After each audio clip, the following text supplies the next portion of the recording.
January 17th, 1942. Dawn breaks over the village of Bolo, nestled in the volcanic hills 17 kilometers southwest of Clarkfield, Luzon. The air is thick with moisture, clinging to banana leaves and bamboo stalks like a second skin. In the village square, an old farmer named Vicente adjusts the wooden vanes of a contraption that looks like a child's pinwheel grown monstrous. 12 feet tall, its blades carved from salvaged propeller wood and painted the color of rust. The structure groans as it catches the morning thermal, spinning slowly, hypnotically. To the Japanese reconnaissance pilot circling 3,000 feet above, it is invisible, meaningless. To the men who built it, it is a weapon. The Philippines had fallen into shadow. 6 weeks earlier, Japanese forces had swept across the Pacific with a speed that left the world breathless. Hong Kong, Guam, Wake Island, each fell like dominoes tipped by an invisible hand. On December 8, 1941, just hours after Pearl Harbor, Japanese bombers had torn through Clarkfield's defenses, reducing America's largest overseas airbase to a graveyard of twisted metal and burning fuel. General Douglas MacArthur's forces were in retreat, pushed relentlessly toward Bataan, and the archipelago braced itself for occupation. In Tokyo, officers toasted their swift victories with sake, confident that the war in Southeast Asia would be concluded before cherry blossoms fell. They had not accounted for the ingenuity born of desperation, nor for the stubbornness of a people who had survived 3 centuries of colonial rule by learning to turn the land itself into an ally. The men of Bolo had watched the sky turn orange with fire that December morning, had felt the concussive thunder of bombs echoing through the valley. Among them were farmers, fishermen, a schoolteacher named Raphael, who had studied engineering in Manila before the Depression sent him home.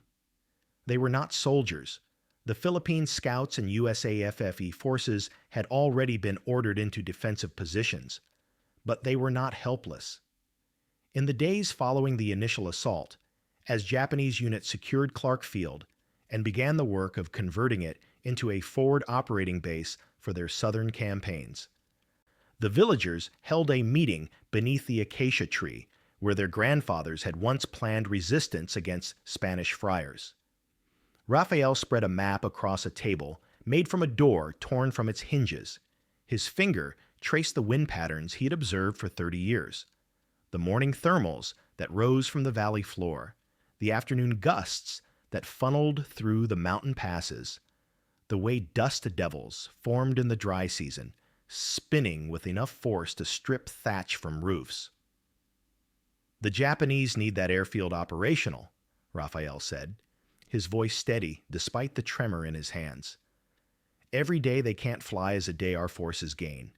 We can't fight their Zeros.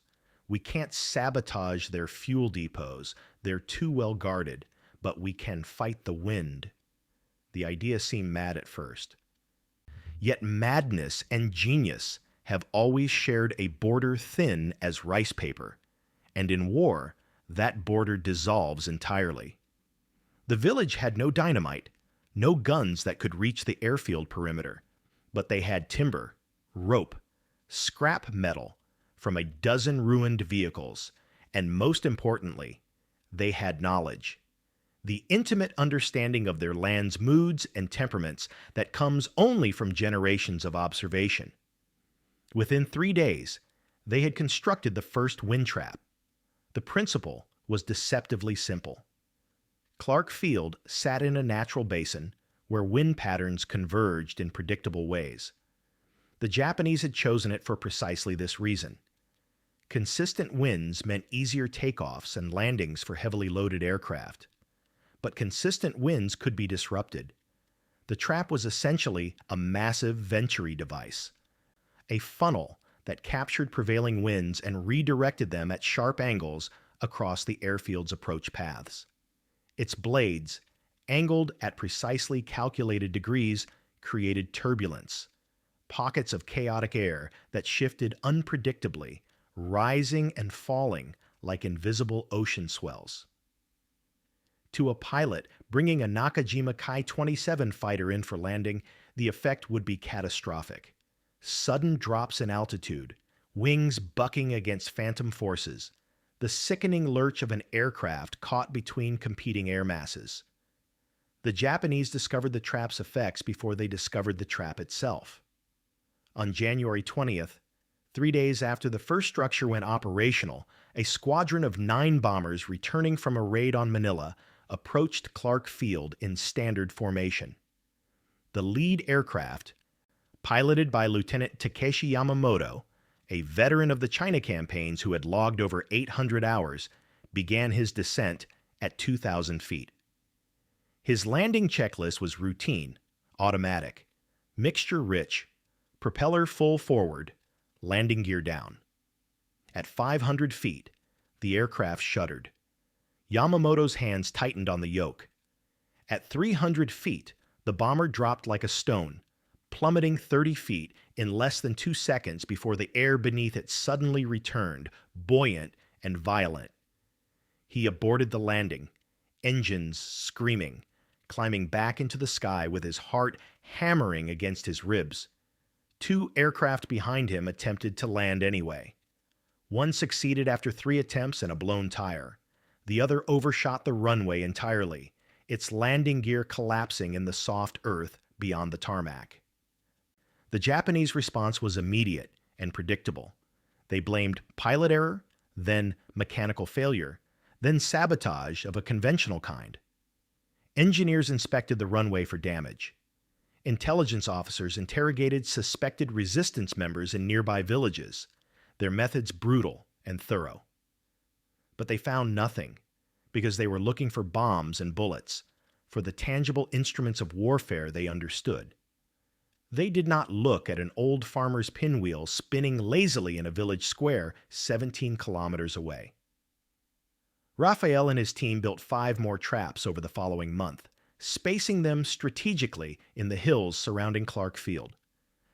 Each was disguised, covered with vegetation, painted to blend with the landscape, positioned to appear as nothing more than a peculiar arrangement of farming equipment. The villagers rotated their operation, activating different traps on different days to prevent the Japanese from identifying a pattern.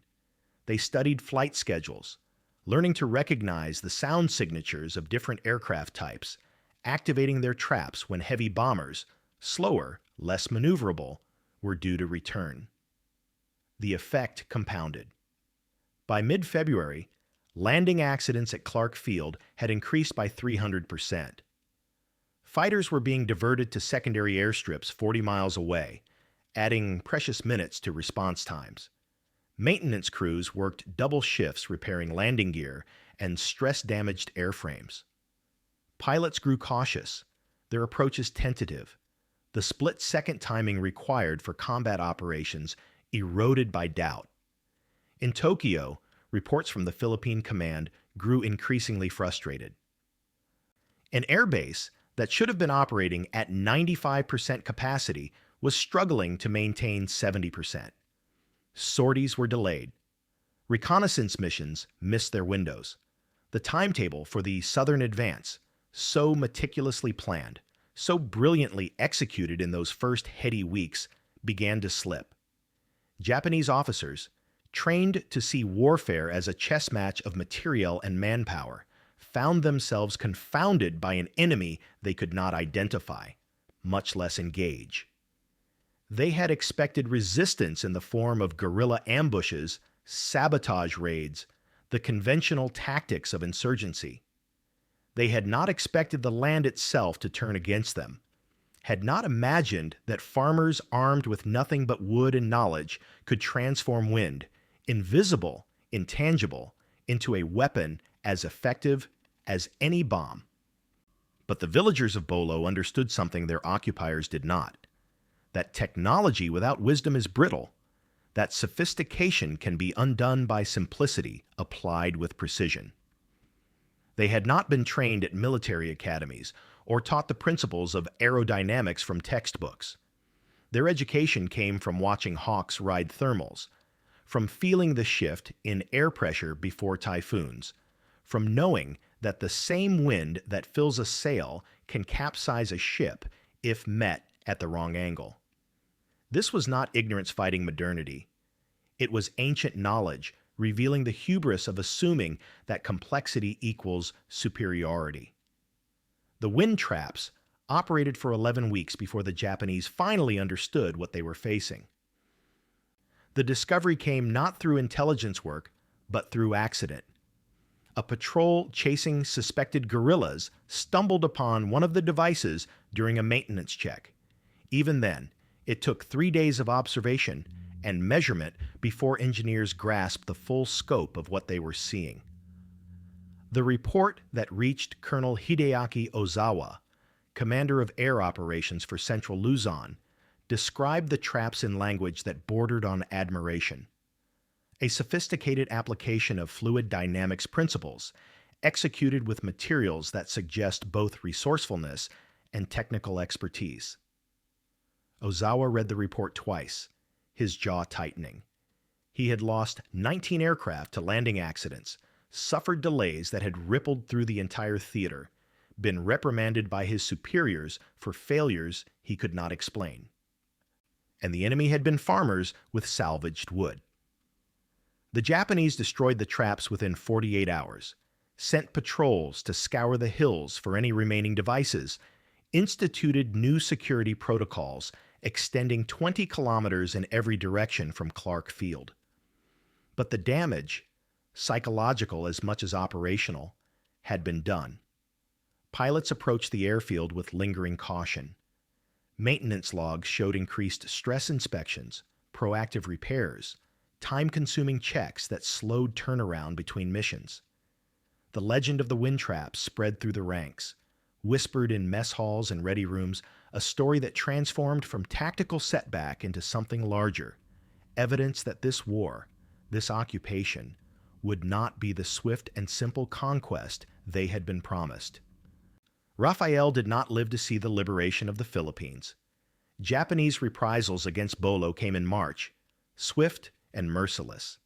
The village was razed, its people scattered or killed, the acacia tree cut down and burned.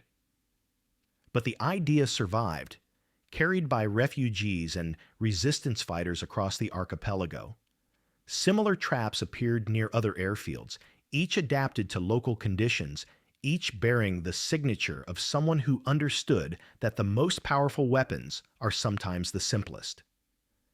In the mountains of Mindanao, guerrillas used smoke generators to obscure approach paths. In the Visayas, fishermen deployed kites, massive constructions of bamboo and canvas that rose on updrafts, creating radar signatures that mimicked aircraft formations. Everywhere the Japanese looked, they found Filipinos who refused to accept conquest, who weaponized their environment with the patience of people who had learned over centuries that empires come and empires go, but the land endures. There is a particular kind of terror that comes not from facing a known enemy, but from realizing that everything you assumed was solid ground is actually quicksand. The Japanese had arrived in the Philippines with the confidence of technological superiority, with Zeros that outclassed any American fighter, with bombers that could reach targets previously thought safe, with a military machine that had conquered a third of Asia in a matter of months. They had expected to face bullets and bombs, sabotage of the kind they could counter with force. Instead, they found themselves fighting wind, smoke, and the accumulated wisdom of farmers who knew every contour of their land's personality. It was the kind of asymmetric warfare that would define conflicts for the next 80 years. But in 1942, it felt like sorcery, like the earth itself had taken sides. The symbolic power of the wind traps extended far beyond their tactical impact. To the Filipino resistance, they became proof that ingenuity could challenge might, that weapons need not be steel to be effective. To American forces regrouping in Bataan, and later in Australia, they represented the resilience of an ally who refused to be broken, who found ways to resist even when conventional options had been exhausted.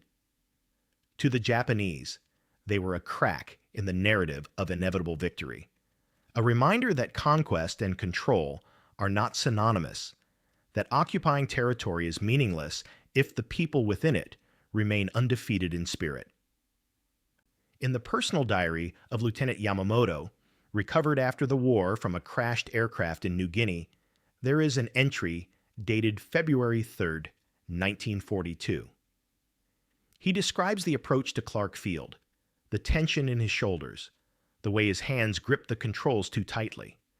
"We have the best planes, the best training," he writes, "but they have something we cannot bomb, cannot shoot down. They have the sky itself fighting for them. How do you defeat a people who can turn air into a weapon? How do you occupy a land that refuses to be still?"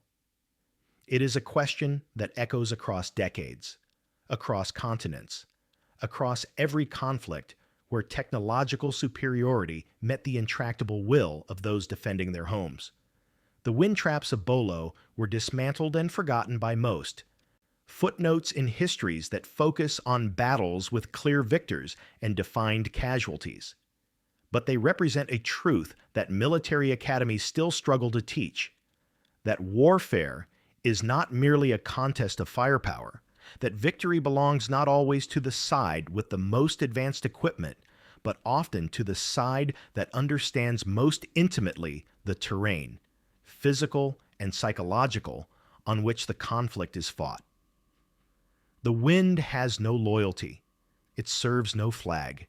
It cannot be conscripted or commanded, but it can be understood, channeled, transformed by those patient enough to study its patterns and wise enough to work with its nature rather than against it. The villagers of Bolo did not invent this principle. They inherited it from ancestors who had survived typhoons and colonial regimes, who had learned that survival requires adapting what you have to what you face. In January 1942, what they faced were Zeros and bombers, an invasion force that seemed unstoppable. What they had was wind, knowledge, and the stubborn refusal to accept defeat as inevitable. And for 11 weeks, it was enough. Not to win the war, that would take 3 more years, hundreds of thousands of lives, the full industrial might of Allied powers, but enough to prove that resistance takes many forms, that even the smallest communities possess the capacity to disrupt the plans of empires, that sometimes the most sophisticated answer to complexity is elegant simplicity applied with precision and purpose. The morning thermal still rises from the valley where Bolo once stood. It carries no memory of the structures that once spun within it, no trace of the men who calculated angles and trajectories with nothing but observation and determination. But it continues its ancient pattern, indifferent to the war that passed through it, to the airfield that now lies abandoned, reclaimed by jungle and time. And perhaps that is the final lesson of the wind traps, that the earth endures, that the elements persist, and that those who learn to speak their language will always possess a power that cannot be destroyed by fire or conquest or the passage of years. The wind remembers nothing, but it teaches everything to those willing to listen.